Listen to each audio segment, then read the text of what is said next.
Today we study class 10 chapter light. First of all, we talk about light. What is light? Form of energy. It is a form of energy which help us to see the objects. किसी भी object को देखने के लिए energy का वो form जो हम यूज करते हैं उसको क्या बोलते हैं? हम लाइट बोल देते हैं।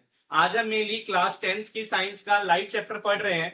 तो जो टॉपिक हम डिस्कस करेंगे, सबसे पहले हम डिस्कस करेंगे रिफ्लेक्शन को। ठीक है, तो लाइट चैप्टर में सबसे पहले एक समरी टेबल हम बना रहे हैं रिफ्लेक्शन के ऊपर।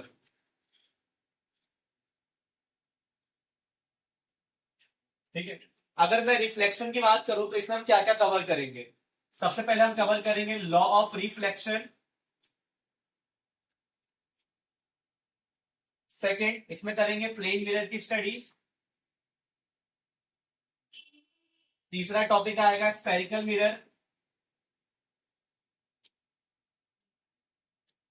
चौथी चीज में स्टडी करेंगे हम रे डायग्राम।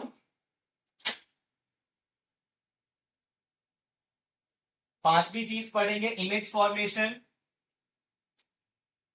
इमेज फॉर्मेशन में मेनली हम दो मिरर को लेंगे, एक कनकेव मिरर की इमेज फॉर्मेशन और दूसरी कॉन्वेक्स मिरर की।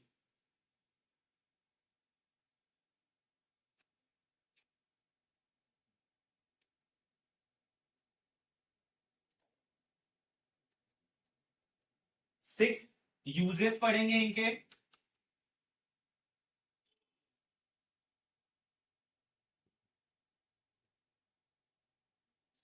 और लास्ट टॉपिक हमारा रहेगा मिरर फॉर्मूला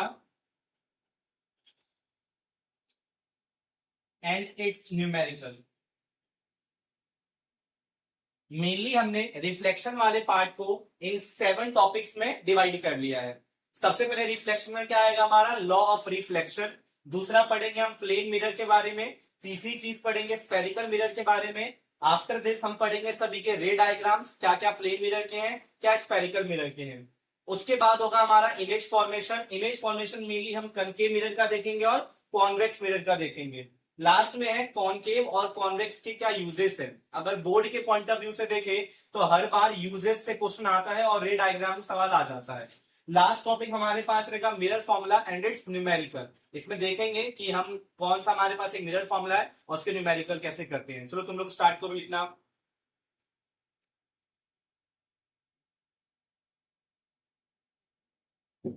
चलो अब आगे शुरू करते हैं रिफ्लेक्शन को। अगर मैं लाइट की बात करूं तो लाइट कैसे ट्रेवल करता है? Light travel in straight line. Light हमेशा स्ट्रेट लाइन में ट्रेवल करेगी। ठीक है, अब जब मैं बात कर रहा हूं रिफ्लेक्शन की तो रिफ्लेक्शन को समझना, जैसे ही हमारे पास एक सरफेस है, इस पे लाइट आके टकराई तो देखो ये तुम्हारी हो गई इंसिडेंट रे। इसको क्या बोलते हैं? Incident ray. ऐसी रे जो किसी सोर्स से निकले उसको क्या बोलेंगे? ये सोर्स है ना हमारा, इस सोर्स से जो रे निकल रही है, सोर्स वाली रे को क्या बोलेंगे? Incident ray. अब इंसिडेंट रे और ये तुम्हारा है सरफेस, ये क्या है हमारा? सरफेस। ठीक है, इस सरफेस इस पॉइंट को मैंने प्लॉट कर लिया कि यहां टकराई। तुम्हें क्या करना है? इस सरफेस से इस पॉइंट को लेके एक परपेंडिकुलर लाइन खींचनी है। परपेंडिकुलर मतलब 90 डिग्री वाली। तो अगर मैं इस सरफेस से एक परपेंडिकुलर खींचू तो ये क्या हो गई? एक परपेंडिकुलर रे हो गई। इस परपेंडिकुलर रे को बोलते हैं नॉर्मल रे। क्या बोलेंगे? नॉर्मल रे। तो अगर तुमसे पूछे व्हाट इज नॉर्मल रे तो क्या बोलोगे? A ray which is perpendicular to the surface. ऐसी रे जो सरफेस के परपेंडिकुलर होती है उस रे को क्या बोलते हैं? हम नॉर्मल रे बोलते हैं। कोई पूछे what is incident ray? A ray which comes from source. ठीक है, जो सोर्स से रे आए उसको, अच्छा आते वक्त एरो ऐसे बनाएंगे, जाते वक्त एरो ऐसे बनाएंगे। अब इनके बीच में एक एंगल बन रहा है। तुम देखा होगा यहाँ पे क्या बना हमारा? एक एंगल। ये जो एंगल बन रहा है, ये जो एंगल बन रहा है, इस एंगल को बोलते हैं एंगल ऑफ इंसिडेंस। तो अगर तुमसे कोई पूछे what is angle of incidence, क्या होता है भाई एंगल ऑफ इंसिडेंस, क्या बोलोगे? Angle between incident ray and normal रे। ठीक है, अब ये इससे टकराई, टकराने के बाद यहां से टकरा के एक दूसरी रे निकलती है। सरफेस से टकरा के बाउंस बैक होगी जो दूसरी रे निकली है उस रे को बोलते हैं रिफ्लेक्टेड रे। अब ये जो रिफ्लेक्टेड रे है वो भी नॉर्मल के साथ एक एंगल बना रही है। हाँ, डायग्रामेटिक व्यू में थोड़ा सा लग रहा है कि ये एंगल कम, ये एंगल ज्यादा, बट एक्चुअली दोनों सेम होते हैं। इस वाली एंगल को क्या बोलेंगे? Angle of reflection. तो ये जो प्रॉपर्टी है लाइट की, जब वो किसी सरफेस से टकराती है, लाइट सरफेस से टकरा के बाउंस बैक हो जाती है, इस प्रॉपर्टी को क्या बोलते हैं हम? रिफ्लेक्शन। ठीक है, तो तुमसे बोले कि व्हाट इज रिफ्लेक्शन, तो क्या बोलोगे? Bounce back of incident ray. Incident ray जो बाउंस बैक होती है उसको क्या बोलते हैं? रिफ्लेक्शन। उस फिनोमिना का नाम है हमारे पास रिफ्लेक्शन। तो यहां पे लिखेंगे हम कमिंग बैक ऑफ लाइट रे। जो पॉइंट ना समझ आए प्रॉपर तुम पूछ सकते हो, ठीक है। जो भी चीज क्लियर ना हो तुम क्लियर कर लेना। हमें आगे नहीं जाना, हमें समझ समझ के आगे बढ़ना है। Coming back of light ray to the same medium,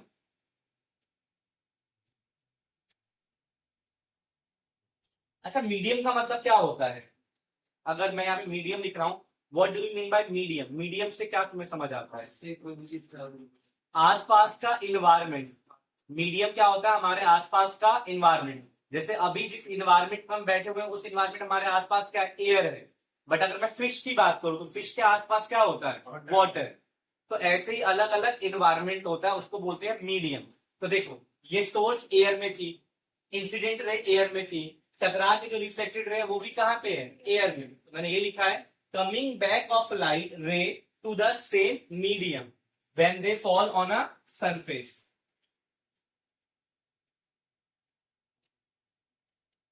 when they fall on a surface. तो ये जो फिनोमिना है कि कभी भी कोई लाइट जब किसी सरफेस से टकराती है और सेम मीडियम में बाउंस बैक हो जाती है, इसे फिनोमिना को क्या बोल देते हैं हम? रिफ्लेक्शन। रिफ्लेक्शन क्लियर है? अब ये जो रिफ्लेक्शन हो रहा है इसके लिए कुछ लॉ है हमारे पास, ये तुम उतार लो फिर आगे बढ़ते हैं।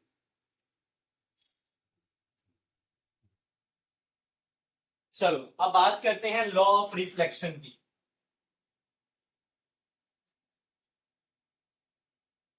अच्छा, बेसिक क्लियर हो गया ना? अगर आप तुमसे कोई पूछ दे कि रिफ्लेक्शन क्या होगा तो क्या बताओगे? बाउंसिंग बैक ऑफ लाइट, इतना ही नहीं, bouncing back of light in same medium. ये जो मैंने सेम मीडियम लिखा है ये भी बहुत इंपॉर्टेंट है। भाई लाइट तो बाउंस बैक हुआ, क्या उसी मीडियम में बाउंस बैक हुआ या किसी दूसरे मीडियम में बाउंस बैक हो गया? तो ये भी जरूरी है, ठीक है। चलो अब बात करते हैं लॉ ऑफ रिफ्लेक्शन की। तो पहला लॉ कहता है, जैसे हमने ऊपर देखा था, angle of incidence equal to angle of reflection. अभी मैंने डिटेल में बताया था एंगल ऑफ इंसिडेंस क्या होता है? Angle between incident ray and normal ray. और रिफ्लेक्टेड रे क्या होता है? Angle between normal ray and reflected ray. तो ये हमारा पहला लॉ कहता है angle of incidence equal to angle of reflection.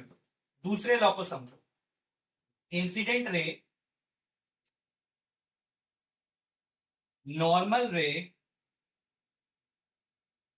Reflected ray. मैंने तीन रे लिए हैं, कौन कौन से? इंसिडेंट रे लिया है, नॉर्मल लिया है और रिफ्लेक्टेड लिया है। गौर से देखो, all lie in same plane. क्या सब एक ही प्लेन में लाई कर रहे हैं? देखो, चाहे मैं इंसिडेंट रे की बात करूं, चाहे मैं नॉर्मल रे की बात करूं, चाहे मैं रिफ्लेक्टेड रे की बात करूं, तीनों क्या होते हैं? एक ही प्लेन में लाई करते हैं। तो ये सारी प्रॉपर्टीज किसकी है? हमारी लॉ ऑफ रिफ्लेक्शन की, ठीक है। और ये डायग्राम भी बना लेना लॉ ऑफ रिफ्लेक्शन के साथ साथ। चलो इसको करो, चलो आगे बढ़ते हैं। अब बात करते हैं थोड़ा सा इमेज की और ऑब्जेक्ट की। दो चीजें रे ऑप्टिक्स में बहुत ज्यादा जरूरी है, ऑब्जेक्ट के बारे में जानना और इमेज के बारे में जानना। अगर तुम ऑब्जेक्ट की बात करो तो ऑब्जेक्ट क्या होता है? Point of intersection,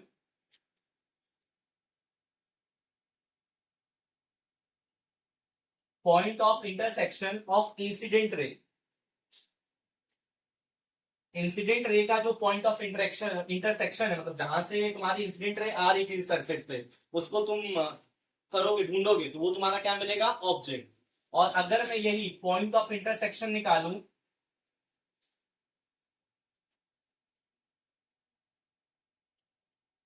of reflected ray, तो हमें क्या मिल जाएगा?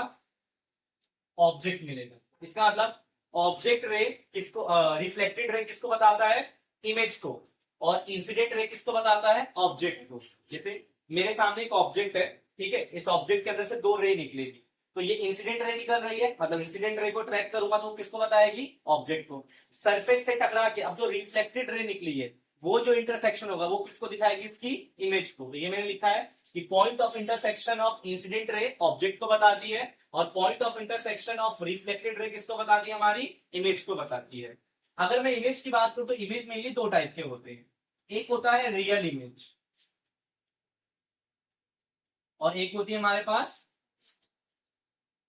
नॉर्मली हमारे आसपास हम मेनली वर्चुअल इमेज बहुत देखते हैं, रियल इमेज हमें बहुत कम दिखाई देती है, ठीक है। अब थोड़ा सा वर्चुअल इमेज और रियल इमेज को समझ लेते हैं कि वर्चुअल और रियल कैसे हम देख सकते हैं। जैसे सुबह सुबह उठा, अपने घर में सुबह सुबह उठता हूँ, सबसे पहले मेरे सामने एक शीशा होता है, उस शीशे में बाल बाल सेट किया और अपनी इमेज देखता हूँ, तो जो शीशा है उसके पीछे मुझे अपनी इमेज दिखाई देती है ना।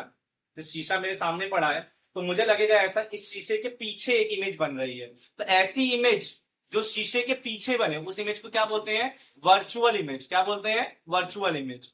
और जिस मीडियम में मैं खड़ा हूं, जैसे मैं, ये शीशा है सामने, मैं यहां खड़ा हूं और मैं अपने नीचे इमेज देख रहा हूं अपनी, तो वो क्या इमेज कहलाएगी, रियल इमेज कहलाएगी।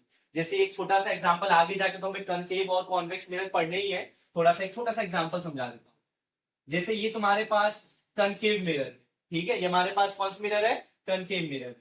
ये कनकेव मिरर का प्रिंसिपल एक्सिस है, उस दिन मैंने बेसिक्स तुम्हें थोड़े से बताए थे, आज मैं दोबारा तुम्हें वो सारी चीजें समझाऊंगा, बस हल्का हल्का समझना। अगर मैं इसको पूरा कंप्लीट करूं तो ये स्फेरिकल मिरर हो गया। ऐसा मिरर जो स्फेयर का पार्ट है उसी को क्या बोलते हैं हम, स्फेरिकल मिरर। इस स्फेयर का कहीं सेंटर होगा, उसको बोलते हैं सेंटर ऑफ कर्वेचर, और सेंटर ऑफ कर्वेचर से पोल की जो डिस्टेंस होती है उसको बोलते हैं रेडियस ऑफ कर्वेचर। अब मैंने क्या करा, मैंने सेंटर ऑफ कर्वेचर से जस्ट पीछे ऑब्जेक्ट को रखा है, ये ऑब्जेक्ट की हाइट हो गई। अब इस ऑब्जेक्ट की इमेज बनाने के लिए मेनली मुझे कितनी रे चाहिए, दो रे चाहिए, मैंने समझाया था मेनली इमेज कितनी रे से बनती है, दो रे से बनती है। तो एक रे तो मैंने पैरेलल भेजा, जो रे पैरेलल पास होती है वो कहां से पास होगी, फोकस से। अच्छा ये फोकस क्या है, रेडियस ऑफ कर्वेचर का हाफ है ना, रेडियस ऑफ कर्वेचर का हाफ डिस्टेंस को फोकस बोलते हैं, फोकल लेंथ। यहां से पास हो गई। अच्छा, और एक रे हम कहां से पास करते हैं, सेंटर ऑफ कर्वेचर से। जो रे सेंटर ऑफ कर्वेचर से पास होती है वापस वो सेंटर ऑफ कर्वेचर से ही मुड़ जाती है, ये प्रॉपर्टीज होती है रे की। तो हम यहाँ पे क्या देख रहे हैं, इसकी इमेज कहां बन रही है, यहाँ पे, जहां दो रे इंटरसेक्ट करे वही तो। देखो मैंने क्या सिखाया था, अब ये जो दो रे है ये इंसिडेंट रे थी, ये कौन सी रे है, इंसिडेंट रे। ये कौन सी रे है, तो दोनों इंसिडेंट रे जहां पे इंटरसेक्ट करे उसको बोलेंगे क्या हम, ऑब्जेक्ट। मतलब ऑब्जेक्ट यहां पड़ा हुआ था और दोनों रिफ्लेक्टेड रे, तो रिफ्लेक्टेड रे कौन सी है, ये वाली और ये वाली जो टकरा के वापस गई है, ये दोनों कहां मिल रही है, यहाँ पे। तो ये वाला जो पॉइंट होगा वो क्या होगा, हमारा इमेज होगा। अगर इसको मैं देखूं तो मुझे कैसा दिखाई देगा, मैंने ऑब्जेक्ट को यहां रखा था, ये मेरा सेंटर ऑफ कर्वेचर था, इमेज मुझे फोकस और सेंटर ऑफ कर्वेचर के बीच में दिखाई दे रही है, ऐसा कुछ दिखाई दे रहा है, आ रहा है समझ। और ये मिरर है, थोड़ा गौर से समझो, तो मिरर के सामने ही तुम्हारा ऑब्जेक्ट है और मिरर के सामने ही इमेज है, तो ऐसी इमेज क्या कहलाती है, रियल इमेज। बट इसी का एक दूसरा एग्जांपल लेते हैं, प्लेन मिरर क्या कह रहा है, जो हम डेली देख रहे हैं। ये हमारे पास एक प्लेन मिरर है, इसके सामने सुबह सुबह उठ के मैं खड़ा हो गया, मैंने बाल बाल बनाया और मुझे अपनी इमेज कहाँ दिखाई देती है, अब से इसकी क्यों दिखाई देती है मुझे यहाँ पे, क्योंकि इमेज बनाने के लिए कितनी रे चाहिए, दो रे चाहिए। तो एक रे भेजा मैंने कहा अपने सर से और एक रे गई मेरे पैर से, जो नॉर्मल जाती है, याद करो ये सरफेस का नॉर्मल हुआ ना, परपेंडिकुलर। देखो एंगल कितना बन रहा है यहाँ पे, 90 का एंगल बन रहा है, इधर भी कितना बन रहा है, 90 का बन रहा है। आ रहा है बात समझ। तो दो रे जो 90 पे जा रही हो तो निकलेगी भी 90 से, तो एक्चुअली मुझे वो दिखाई कहां देगी, उसकी इमेज मुझे कुछ यहां दिखाई देगी, जितने डिस्टेंस पे मैं खड़ा था उतने डिस्टेंस पे ही दिखाई देगी पोल से, बट ये मुझे इमेज मिरर के पीछे दिखाई देती है। ऐसी इमेज को क्या बोलते हैं, तो वर्चुअल और रियल का फील आया, वर्चुअल और रियल का क्या फील है, तो सिंपल अगर मैं वर्चुअल रियल को बोलूं तो जिस मीडियम में मैं खड़ा हूं उसी मीडियम में मुझे अपनी इमेज दिखाई दे रही है, तो उसको क्या बोल दूंगा मैं, रियल इमेज। बट जैसे मैं खड़ा हूं और मुझे मिरर के पीछे दिखाई दे रही है अपनी इमेज, तो उसको क्या बोलते हैं, वर्चुअल इमेज। चलो जल्दी से लिख लेते हैं रियल इमेज के बारे में और वर्चुअल इमेज के बारे में, ये उतार लो, फिर हम वर्चुअल और रियल को डिस्कस करेंगे।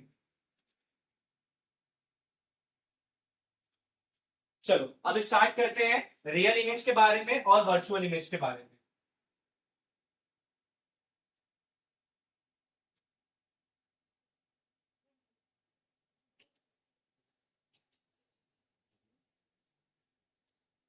देखो रियल इमेज और वर्चुअल इमेज कुछ इस तरीके से है। सपने में जो चेहरा आता है वो वर्चुअल है, और जो तुम अपने आसपास आंखें खोल के जो देखते हो वो क्या है, तुम्हारा रियल है।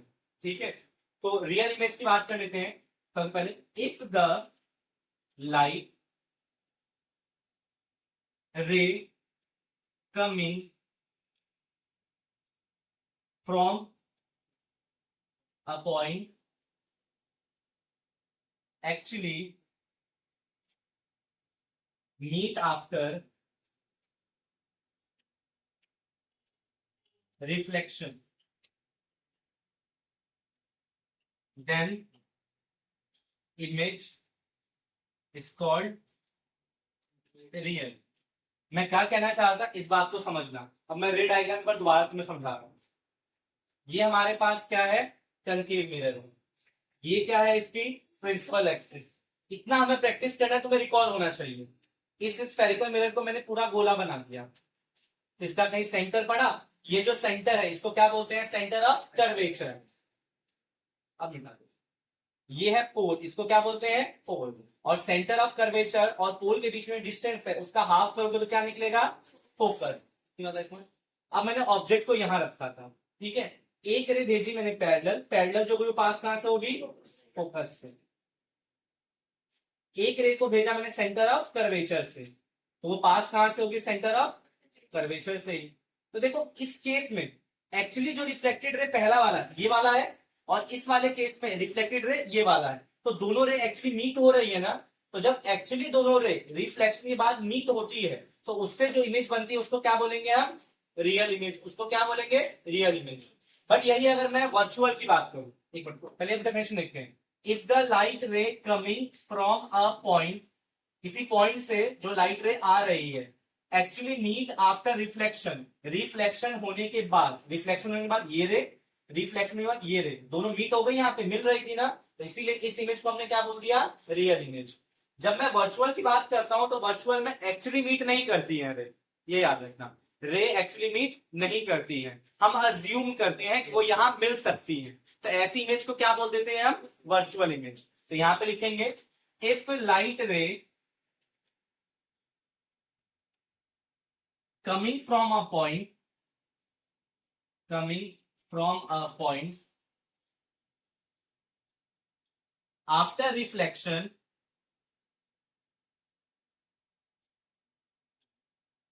does not meet actually। समझ आ रहा है ना। जैसे इस केस में देखो, प्लेन मिरर वाला, ये तुम एग्जांपल में ये दे सकते हो। यहां थोड़ा समझना, एक मैंने अपनी हेड से एक रे भेजी थी और एक मैंने अपने लेग से भेजी थी, ठीक है। तो ये दो रे आपस में कभी टकरा सकती है, सोच के देखो। दो पैरेलल रे कभी टकराएगी, कभी नहीं टकराएगी। हाँ, इन्फिनिटी पे टकराती है, ऐसा होता है ना, इन्फिनिटी पे टकराती है। मैंने क्या अज्यूम करा, ये जो है कभी मिल नहीं सकती है। तो अब जब पॉइंट कभी मिल नहीं सकते हैं तो उनको मिलाने के लिए तुम्हें अज्यूमशन लेनी पड़ेगी ना। अब जैसे एक ये वाला समझना, एक और कनकेव का मैं एक और एग्जांपल ले रहा हूं, ये समझो। ये तुम्हारा कनकेव मिरर है, ये तुम्हारा प्रिंसिपल एक्सिस बनाया मैंने, ये तुम्हारा फोकस है, ये तुम्हारा क्या है, फोकस। ये तुम्हारा क्या है, पोल। अब मैंने ऑब्जेक्ट को रखा है फोकस और पोल के बीच में। कहां रखा है मैंने ऑब्जेक्ट को, फोकस और पोल के बीच में।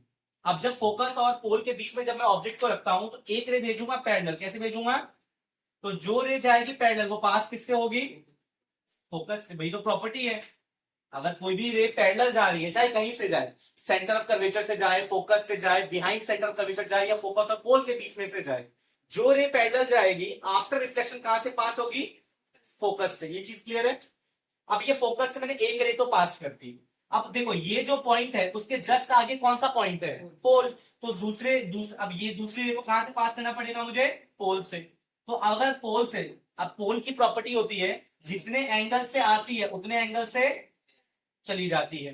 तो ये दोनों रे जैसे जैसे आगे जाएगी इनका डिस्टेंस तो बढ़ता चला जाएगा ना, तो एक्चुअली तो ये कभी मिलेगी ही नहीं। जैसे अब ये दो रे है, अभी आगे जा रही है आगे जा रही है आगे जा रही है, तो कभी मिलेगी ही नहीं। अब मुझे इनको मिलाना है तो क्या करें, मुझे अजम्पशन लेनी पड़ेगी। मैं इन दो रे को कहां मिला सकता हूं, पीछे। इन्फिनिटी पे तब मिलती है जब दोनों रे पैरेलल हो। यहाँ पे क्या है, दोनों रे पैरेलल तो है पर टाइम के साथ डिस्टेंस बढ़ रहा है, ये देखो कुछ इस तरीके से केस है। इनको हम पीछे मिला सकते हैं, तो मेरी अज्यूमशन है ना कि ये दोनों रे यहां मिलेंगी, और यहां पे जो इमेज बना उस इमेज को क्या बोल देंगे हम, वर्चुअल इमेज। तो एक्चुअली दो रे कभी नहीं मिलती है, हम अज्यूम करके चलते हैं इस पॉइंट पे दो रे मिल सकती है।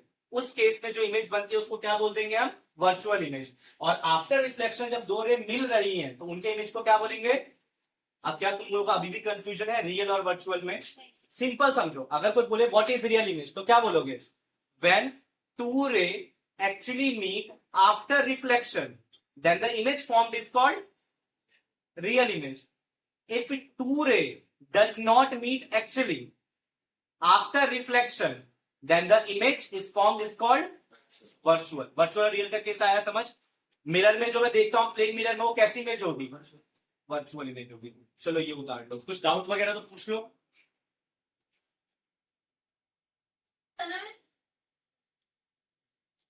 चलो अब प्लेन मिरर को डिस्कस करते हैं जल्दी से।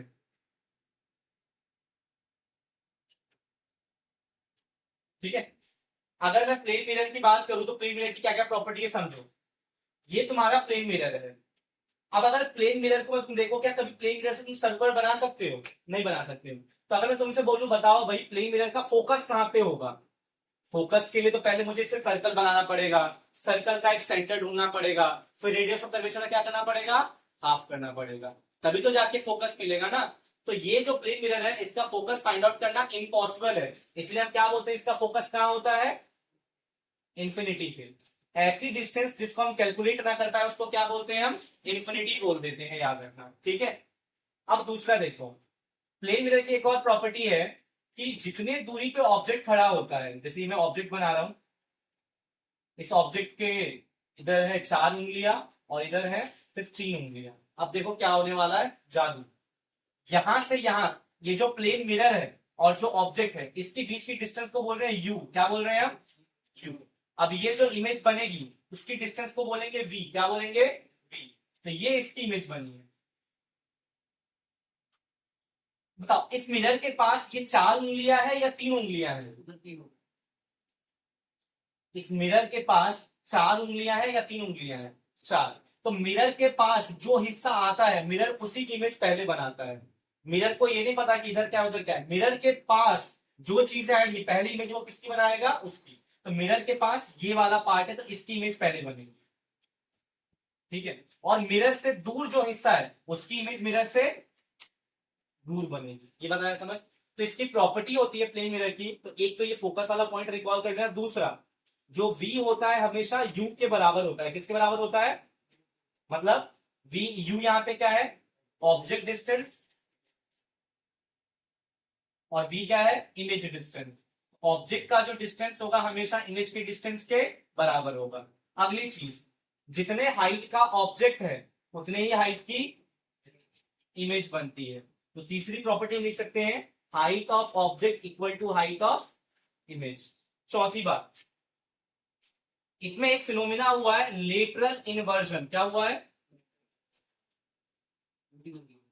लेटरल इन्वर्जन का यही है, लेटरल इन्वर्जन का यही मतलब होता है कि मिरर के पास जो हिस्सा है उसकी इमेज मिरर पहले बनाता है, और मिरर से दूर जो हिस्सा है मतलब 3 उंगली वाला जो हिस्सा था उसकी इमेज ये दूर बनाएगा। इससे क्या होगा, तुम्हारा जो लेफ्ट पोर्शन है तुम्हें मिरर में वो राइट में दिखाई देगा और राइट पोर्शन हमें लेफ्ट में। तो हमारा लेटरल जो पार्ट होता है वो इन्वर्टेड, उल्टा हो जाता है। इन्वर्टेड मतलब होता है उल्टा हो जाना, तो इसी को बोलते हैं लेटरल इन्वर्जन। अच्छा, अगर मैं बात करूं इसके यूज की, तो इसका यूज कहां होता है,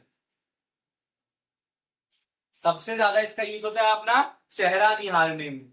अपना चेहरा को तुम्हें देखना है, अपने चेहरे को देखना है, तो उसके लिए कौन सा मिरर यूज करोगे, सोचो। तुम अपने चेहरे को देख रहे हो स्फेरिकल मिरर में, ये तुम्हारा चेहरा, और स्फेरिकल तुम्हें टकड़ा दिखाई दे रहा है, ये तुम्हारा चेहरा है, स्फेरिकल मिरर इतना सा दिखाई दे रहा है, तो कभी तुम पहचान पाओगे खुद को? नहीं पहचान पाओगे। इसलिए हम किसका यूज करते हैं? प्लेन मिरर का। क्यों? क्योंकि जैसा मेरा एक्चुअल चेहरा है, प्लेन मिरर मुझे वैसा ही दिखाई देगा। तो अगर मैं इसके यूज की बात करूं तो सबसे ज्यादा इसका होता है लुकिंग ग्लास में। किसमें? अपने आप को देखने के लिए जो हम ग्लास का यूज करते हैं उसमें इसका यूज होता है। दूसरा इसका यूज होता है पेरिस्कोप्स में। हमें डिटेल में स्टडी नहीं करनी है पेरिस्कोप्स की, बट अगर तुम्हें पेरिस्कोप का आइडिया ना हो तो एक बार थोड़ा सा पेरिस्कोप डिवाइस को देख लेना। मैं वैसे एनिमेशन दिखा दूंगा पेरिस्कोप। हाँ ठीक है, चलो ये उतार लो जिनसे स्फेरिकल मिरर का। वैसे लेटर इन्वर्जन को भी लिख लेते हैं। लेटर में क्या होता है? Left seems to be right. Left हमें कैसा लगेगा? राइट की तरह। और right seems to be left, तो वाइस वर्सा करोगे। तो ये सारी प्रॉपर्टीज लिख लो, प्लेन मिरर में क्या क्या शो करता है।